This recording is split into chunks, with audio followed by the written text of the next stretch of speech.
ரீசெண்டா ஆர்மில ஒரு நடந்த ஆபரேஷன் செந்தூர் கூட ட்ரோன் தான் வந்து ரொம்ப முக்கியமான ஒரு இடமா இருக்கு.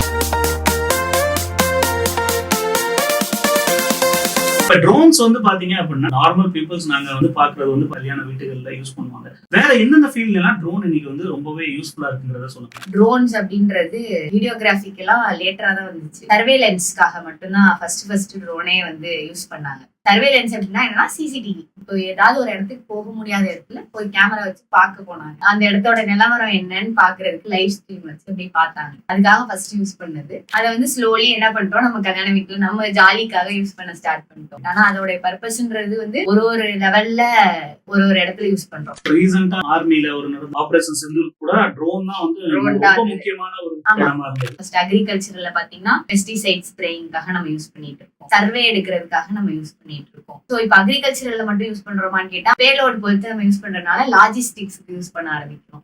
ஒரு ஆர்கன் டிரான்ஸ்பிளான்டா இருக்கட்டும், எதுவா இருந்தாலும் பை ஆம்புலன்ஸ் என்னதான் ஃபாஸ்டா கொண்டு போய் கொடுக்க முடிஞ்சாலும் ஏர்ல டிராபிக் கம்மின்றதுனால நம்ம ஈஸியா டிஸ்டன்ஸ் வந்து இது பண்ணிக்கலாம்னு சொல்லிட்டு லாஜிஸ்டிக்ஸுக்கு இப்போ ஸ்லோலி யூஸ் பண்ண ஸ்டார்ட் பண்றாங்க. ஒரு டெக்னாலஜிக்கும் ஈஸியா அடாப்ட் பண்ணிக்கலாம். ட்ரோன்ஸ் வந்து புதுசா ஒரு இனோவேட் பண்ணணும்னா கூட ஒரு ட்ரோன்ஸ் வச்சு ஈஸியா பண்ணிக்கலாம். நம்ம யோசிக்கிறத பொறுத்துதான். ஒரு இடத்துல இருந்து இன்னொரு இடத்துக்கு எதை நம்ம இது பண்ணணும் அப்படின்னாலும் ஒரு வெஹிக்கிள் பண்ண வேண்டியதை சிம்பிளிஃபை பண்றதுக்கு எல்லாத்துக்குமே நம்ம வந்து ட்ரோனை யூஸ் பண்ணிக்கலாம்.